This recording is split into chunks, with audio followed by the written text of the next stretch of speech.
Hello दोस्तों, कैसे हैं आप सब।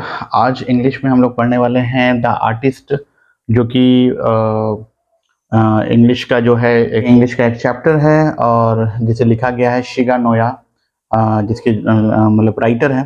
ठीक है। अब शिगा नोया जो है वो 1883 से 1971 इज मतलब कि ये इसकी जो है पैदाइश है, जन्म तिथि है, और इसकी मृत्यु जो है हुई है 1971 में। तो is a celebrated Japanese short story writer. ठीक है। ये कौन है भाई? शिगा नोया कौन है? शिगा नोया जो है एक राइटर। ठीक है। क्या है? राइटर है, स्टोरी, शॉर्ट स्टोरी राइटर। तो लघु कथा लिखते हैं, लघु कथा लिखने वाले एक मतलब राइटर हैं ऑफ द 20th सेंचुरी। कब के हैं भाई? 20th सेंचुरी के। ठीक है। यानी 20वीं सदी के वो राइटर हैं। उसके बाद देखिए, इसमें जो पहला जो लाइन लिखा हुआ, he wrote very sensitively about his people and their culture. ठीक है। तो क्या बोल रहे हैं कि वो जो है बहुत ही संवेदनशीलता से लिखते हैं अबाउट हिज पीपल, यानी कि अपने मतलब कि आदमियों के बारे में। ठीक है। एंड देयर कल्चर, और उनके संस्कृति के बारे में। ठीक है। The artist unfolds before us the world of talented Japanese boy. यहाँ पर देखिए, एक कहानी जो है वो एक जापानी लड़के की है, जो कि बहुत ही टैलेंटेड है। ठीक है। और जिसका नाम है सीबी। ठीक है। यहाँ पर देख सकते हैं आप, सीबी लिखा हुआ है। ठीक है। ये देखिए, सीबी। तो ये जो आर्टिस्ट जो है, एक कहानी है एक जापानीज लड़के की, जो कि काफी टैलेंटेड है। ठीक है। और जापानी लड़का है, काफी टैलेंटेड है। ठीक है। ये शुरू में ये बात कही गई है। It shows how the adult world often causes damage to such talent. अब यहाँ पर बोल रहा है कि टैलेंटेड लड़का है, लेकिन जो है इसमें ये बताया गया है, ये कहा गया है कि किस तरीके से जो है एक बच्चे के टैलेंट को वयस्क आदमी यानी बड़े लोग जो है किस तरह जाया कर देते हैं, खत्म कर देते हैं। ठीक है। या उसको कह सकते हैं दबा देते हैं। तो उसकी उसके ऊपर ये कहानी है। ठीक है। कॉज यहाँ पर डैमेज मतलब क्या बोल, एडल्ट मतलब क्या हो गया? वयस्क हो गया। और डैमेज मतलब बर्बाद कर देना। ठीक है। डैमेज टू सच क्या बोलते हैं हम? सच टैलेंट्स। ठीक है। तो ये बात उन्होंने कही है। तो यहाँ पर क्या क्या कहा गया है कि एक जापानी बॉय है, एक जापानी लड़का है, जिसके बारे में कहानी है द आर्टिस्ट। और कहानी क्या है? तो कहानी में ये कहा गया है कि वो जो लड़का सीबी, जिसका नाम है, यहाँ पर देखिए, यहाँ पर सीबी लिखा हुआ है।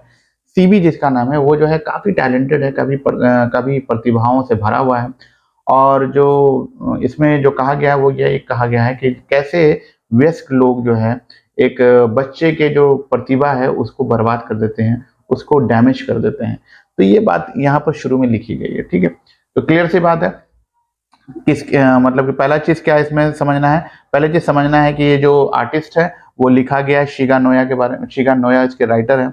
और शिगा नोया 1883 से, यहाँ पर देखिए, 1883 से 1971 इसमें दिया हुआ है, यानी कि पैदाइश यहाँ 1883 और 1971 तक उनकी 1971 में उनकी मृत्यु हो गई। किनका?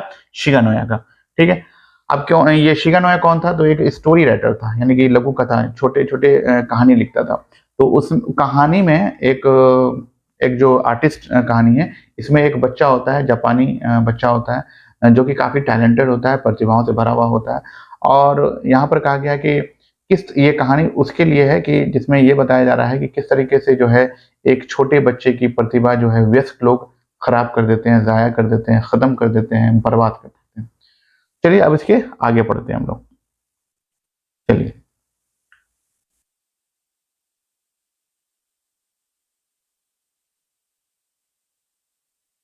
तो दोस्तों, अब जो है पैराग्राफ 1 पढ़ते हैं हम लोग, इसके बारे में समझते हैं कि और इस कहानी में क्या कहा गया।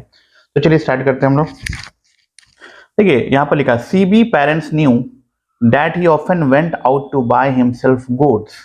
अब यहाँ पर दो चीज समझना है। सीबी तो नाम था जापानी बॉय का।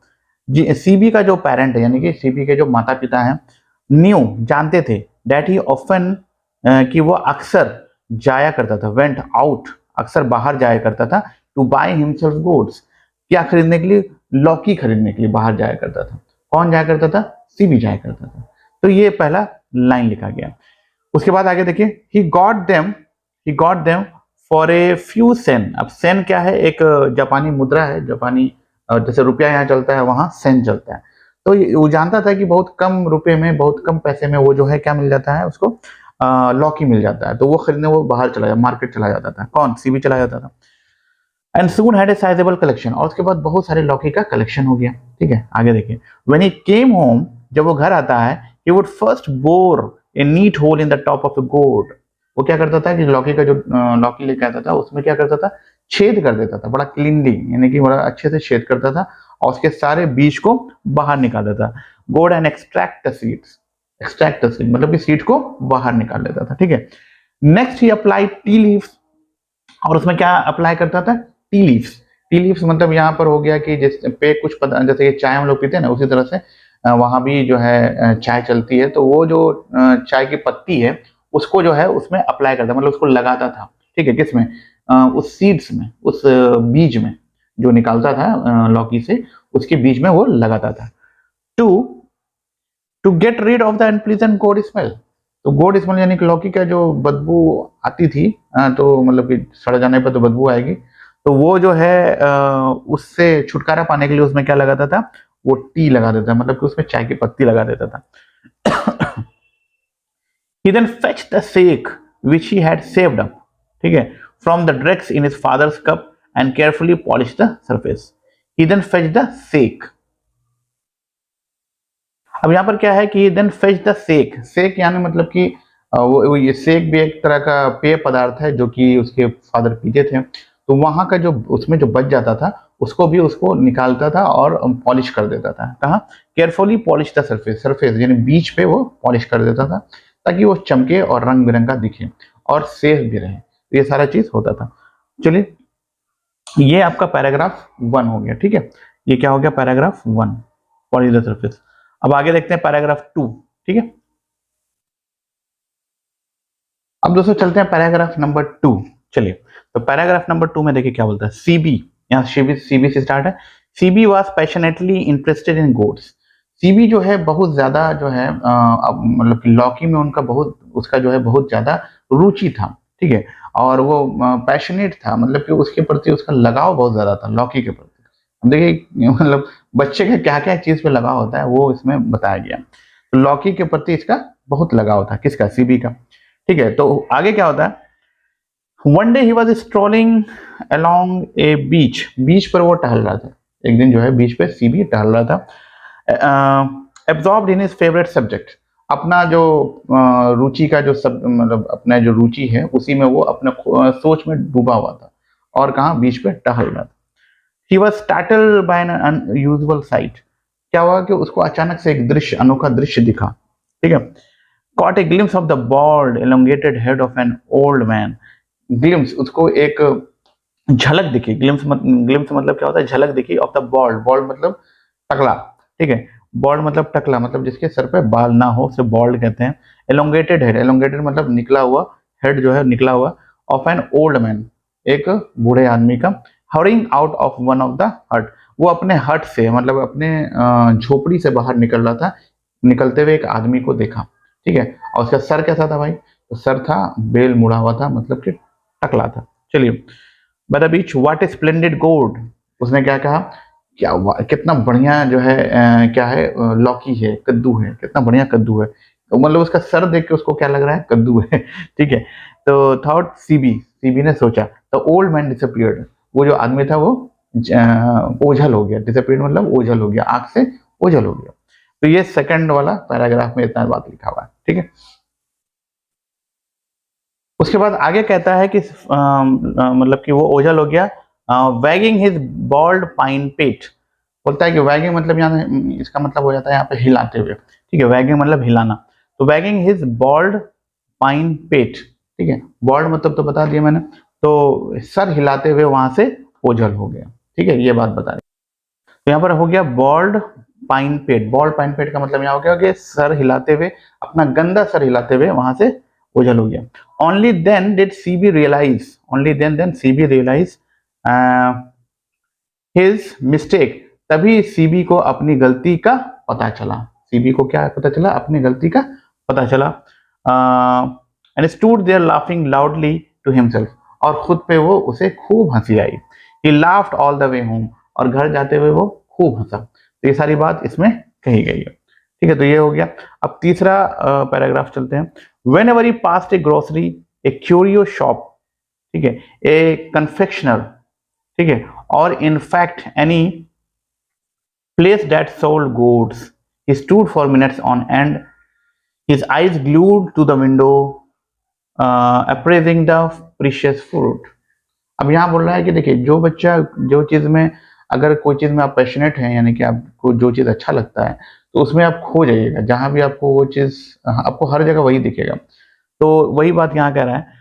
जब भी वो ग्रोसरी से पास करता था, यानी कि दुकान वगैरह से पास करता था, ठीक है, तो और मतलब कि ऐसे जगह पास करता था जहाँ पर कद्दू बिक रहा है या लौकी बिक रही है, तो वहाँ पर वो खड़ा हो जाता था। ठीक है, मिनट के लिए वो देखता रह जाता था कि कितना अच्छा कद्दू है कितना अच्छा कद्दू है, कितना अच्छा लौकी है, इसको अप्रिशिएट करता था। तो ये सारी चीज़ इसमें बताई गई है। कुछ मिनटों के लिए वहाँ पर खड़ा हो जाता था।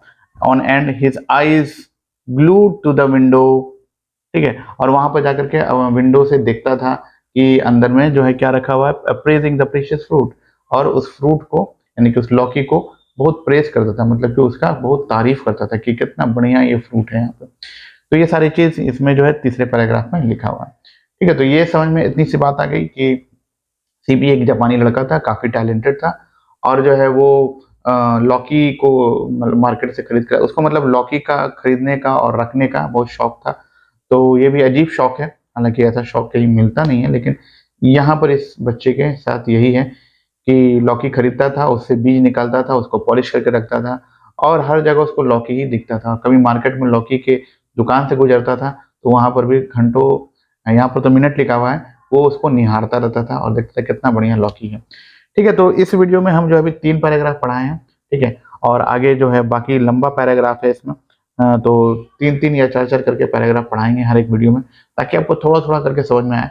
और दूसरी चीज़ है कि इसका जो मेन क्या सार है, समरी है, वो समझना मेन चीज़ है। कहानी को समझना मेन चीज़ है। लाइन बाय लाइन तो पढ़ ही रहे हैं, लेकिन कहानी अगर समझ में अगर आ गई आपको, तब तो खूब मजा आएगा पढ़ने में। तो वीडियो अगर अच्छा लगता है, आपको समझ में आता है, तो ज़रूर लाइक कीजिएगा। और जो है, जो बच्चे अभी तक सब्सक्राइब नहीं किए हैं, तो सब्सक्राइब कर लीजिए, क्योंकि वीडियो आएगा तभी, मतलब सब्सक्राइब कीजिएगा तभी आपको समझ में आएगा कि वीडियो कब कब रिलीज हो रहा है, कब कब पोस्ट हो रहा है। दूसरी चीज़ में मैथ का भी जो है वीडियो आता है, तो उसको भी आप देख सकते हैं, और उससे भी काफ़ी आपको हेल्प मिलेगा 12th क्लास के लिए। तो मैथ में भी चल रहा है, डेरिवेटिव चल रहा है, एप्लीकेशन ऑफ डेरिवेटिव चल रहा है। तो फिलहाल एप्लीकेशन ऑफ डेरिवेटिव चल रहा है, उसको देख सकते हैं, और जो टॉपिक का डिमांड होगा वो भी बनाएंगे। तो अभी इसमें वीडियो ज़्यादा लंबा नहीं करना नहीं है, 15-13 मिनट का वीडियो हो जा रहा है। तो मिलते हैं अगले वीडियो में, इसी टॉपिक को आगे बढ़ाएंगे। और आप लोग लाइक शेयर जरूर कीजिए वीडियो को। मिलते हैं अगले वीडियो में, तब तक